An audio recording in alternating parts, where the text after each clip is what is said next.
उनको ये देखना है। और दूसरी बात, जब ठहाके लगा के जो हंस रहे हैं ना, तो ये हंसी मैं तब मानूंगी आप अपनी बेटी, अपनी बहू, अपनी बीवी, अपनी माँ को कुलदीप सिंह सेंगर के पास भेज दीजिएगा और उसके बाद आप ठहाके लगा के हंसना है। ये पूरी तरह से तार तार कर रहे, महिलाओं के सम्मान को पूरी तरह से खत्म कर रही है लोग। और जो कह रहे बहुत आचरण अच्छा, एक बलात्कारी का आचरण कितना अच्छा हो सकते है, अपनी माँ बेटियों को सामने रख दो, उसके बाद पता चल जाएगा उसका आचरण कितना अच्छा है। आपको लगता है कि आचरण अच्छा है और आपको ही सबका इनका संस्कार अच्छे दिखाई देते हैं। राम रहीम की जैसे बलात्कारी बाहर, आसाराम बापू जैसे बलात्कारी बाहर आ जाते हैं, उनको पैरोल मिल जाते हैं। और आज हिंदू संगठन वाले कहाँ पर बैठे हुए हैं? सारे हिंदू संगठन, वो महिला जो है, जो पीड़िता है, क्या वो हिंदू नहीं है? क्या वो अलग कास्ट, अलग समुदाय से आते हैं? क्या वो मुसलमान है? क्या उनका एंगल में ये है कि उन्नाव की बेटी को इंसाफ कैसे मिलेगा? कहाँ से इंसाफ मिलेगा? कौन इंसाफ देने वाले हैं? आप देंगे इंसाफ या कौन देने वाले हैं? इस देश के अंदर आप किससे उम्मीद कर सकते हैं कि महिलाओं को इंसाफ मिलेगा? इस देश के अंदर अब महिलाओं को इंसाफ नहीं मिलने वाले। और महिलाओं को ये बात अच्छे से समझ जाना चाहिए कि जिस महिलाओं को सम्मान देने की बात है बीजेपी कहते हैं, जिनको कहते हैं कि बेटी बचाओ और बेटी पढ़ाओ, इनका स्लोगन है कि महिलाओं के सम्मान में भाजपा मैदान में होने के बाद भी जब महिलाओं को सम्मान नहीं मिल पा रहे, सम्मान तो दूर की बात है, महिलाओं को जब इंसाफ ही नहीं मिल पा रहे तो सम्मान कहां से मिलेगा? आज देखिए कि आज जो सरकार है वो रेपिस्ट के साथ देते हैं और दरिंदे के साथ खड़े होते हैं और पीड़िता हाहाकार करके इधर उधर भटक रही है। और उसके बाद आपको लगता है इंसाफ मिलेगा? कौन सा इंसाफ देने वाला है? कौन इंसाफ देगा? आज किसके ऊपर भरोसा करे बताइए? सेंगर को तो कोर्ट ने दिया है ना, कोर्ट ने दिया है, हम कोर्ट को मानते हैं और कोर्ट की ही तो सम्मान करते हुए हम लोग आगे। एक बात बताइए, सुनिए, किसका नेता है वो? किसका नेता है? था ना, था। उसके बाद सरकार किसकी है? बीजेपी की सरकार है। तो सरकार एक्शन क्यों नहीं लेते? सरकार को एक्शन लेना चाहिए ना। दिक्कत है आपको? मुझे कानून से दिक्कत नहीं है, सुनिए मेरी बात, कानून से दिक्कत नहीं है, मैं कोर्ट की बात नहीं कह रही हूँ, मैं बात कह रही हूँ कि क्या कर सकते हैं। आज हिंदू संगठन वाले कहाँ पर बैठे हुए हैं? सारे हिंदू संगठन, वो महिला जो है, जो पीड़िता है, क्या वो हिंदू नहीं है? क्या वो अलग कास्ट, अलग समुदाय से आते हैं? क्या वो मुसलमान है? क्या उनका एंगल से वो बन नहीं पाए? 1 मिनट, क्या बन नहीं पा रहे? जिसके से क्यों दिक्कत नहीं है?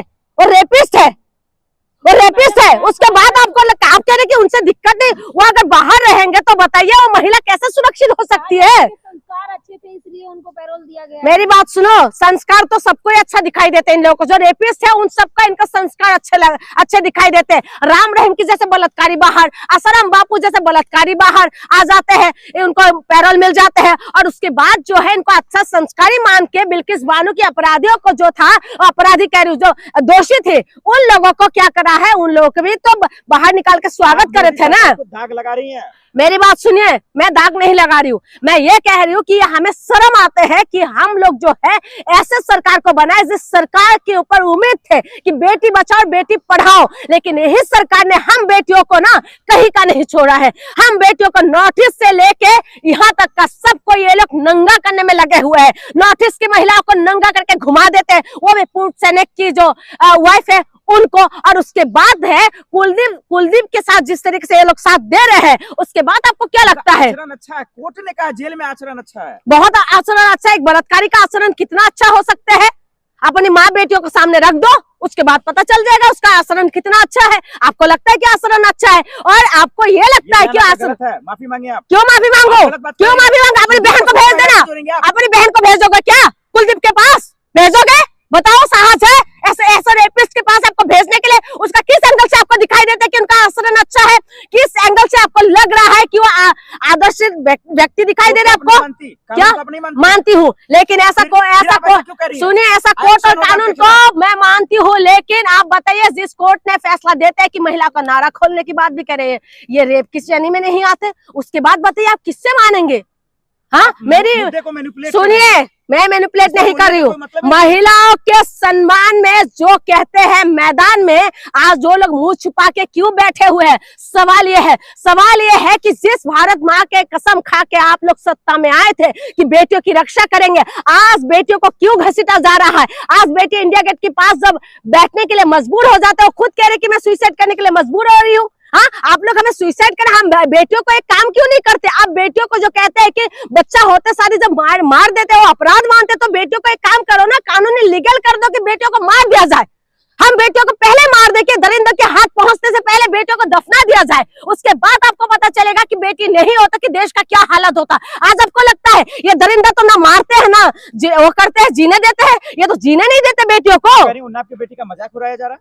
कौन मजाक ही तो उड़ा रहे हो, क्या कर रहे हैं? वो बेटी कितना दर्द सहा बताए, उनके परिवार वालों को, उनके चाचा को जेल के अंदर है, जो इंसाफ मांगते हैं उनको जेल के अंदर है, और जो दरिंदा है उसको जेल से बाहर है। आप बताइए। इस सवाल पे हंसने लगे ओपी राजभर। मैं वही तो कह रही हूँ, ओपी राजभर कौन सी समाज से आते हैं, पहले उनको ये देखना है। और दूसरी बात, जब ठहाके लगा के जो हंस रहे हैं ना, तो ये हंसी मैं तब मानूंगी आप अपनी बेटी, अपनी बहू, अपनी बीवी, अपनी माँ को कुलदीप सिंह सेंगर के पास भेज दीजिएगा, और उसके बाद आप ठहाके लगा के हंसना। गलत बयान दे रही हैं आप। मैं गलत बयान नहीं दे रही हूँ, मैं गलत बयान नहीं दे रही हूँ।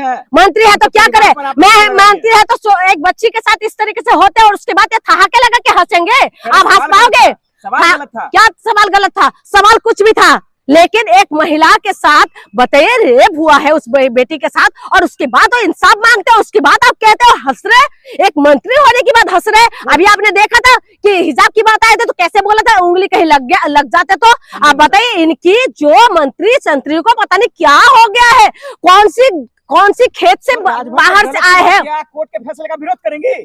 क्या करूंगी फिर? क्या उन्होंने राजभर ने? एक बात बताइए, अरावली को भी तो बोला है कि 100 मीटर से नीचे हो तो उनको वो नहीं माना जाए।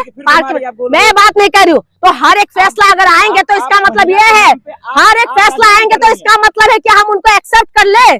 हाँ, महिला के साथ जब बलात्कार होता है उसके बाद आप मानते हैं क्या? आप क्या मानते हैं? कौन किसके साथ है? किसके साथ खड़े हैं?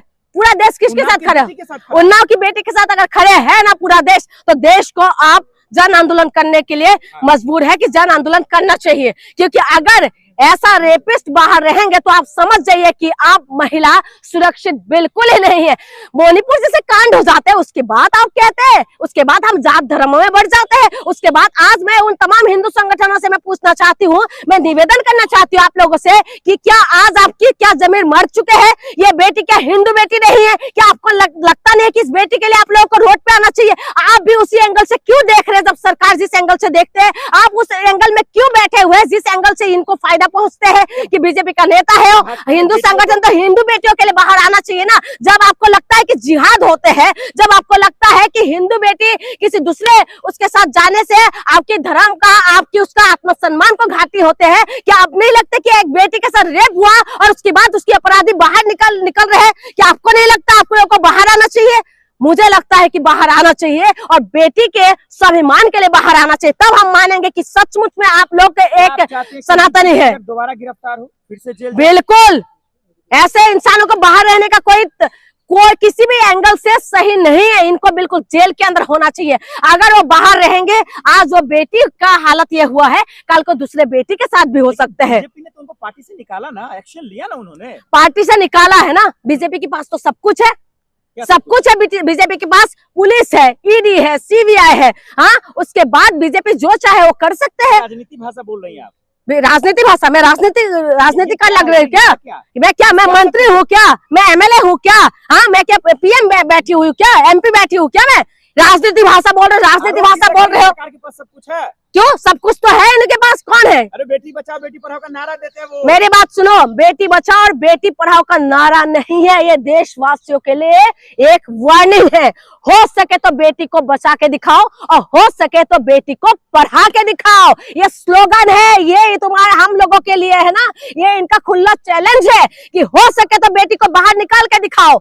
हम जैसे बैठे हुए हैं दरिंदे, और हो सके तो बेटी को कॉलेज भेज को दिखाओ। आज देखो क्या हुआ है राजस्थान के अंदर, बेटियों के हाथ से मोबाइल फोन छीना जा रहा है। आज वो स्मार्टफोन देने के लिए मना कर रहे हैं। तो यही मैं कह रही हूँ, इस देश के अंदर हम रहते हैं, जिस देश के अंदर बेटियों को माँ दुर्गा, माँ काली, माँ सरस्वती, माँ कामाख्या पूछते हैं, लेकिन इनको जाके एक बार कामाख्या माता मंदिर में जाके देखना चाहिए कि महिलाओं को कौन सी पाठ को पूजा जाता है। लेकिन यही देश के अंदर महिला को नंगा करके महिला को घुमाते हैं, महिलाओं के साथ बलात्कार करते हैं, लेकिन उसके बाद पूरा देश शांत है। मैं पूछती हूँ कि हमारी जो आस्था कहाँ चले जाते हैं? हम जिस माता को मानते हैं, उस माता के रूप के साथ जब छेड़छाड़ होते हैं तो हमारी आस्था कहाँ चले जाते हैं? हमें शर्म आते हैं कि जो कहते हैं ना भगवा हमारी आन बान और शान है, ये भगवा हमें शांति सिखाते हैं। ये भगवा हम लोगों को आन बान और शान सिखाते हैं कि हमारे सनातन को कैसे मजबूत कर सकते हैं। लेकिन ये लोग कर क्या रहे हैं? ये कर रहे हैं, ये पूरी तरह से तार तार कर रहे हैं, महिलाओं के सम्मान को पूरी तरह से खत्म कर रहे हैं ये लोग। और जो कह रहे हैं कुलदीप सिंह को फिर से एक बार जो है सलाखों के पीछे होना चाहिए। ये मैं सरकार से भी निवेदन करती हूँ और कोर्ट से भी निवेदन करती हूँ कि महिलाओं के सुरक्षा को देखते हुए उनको अंदर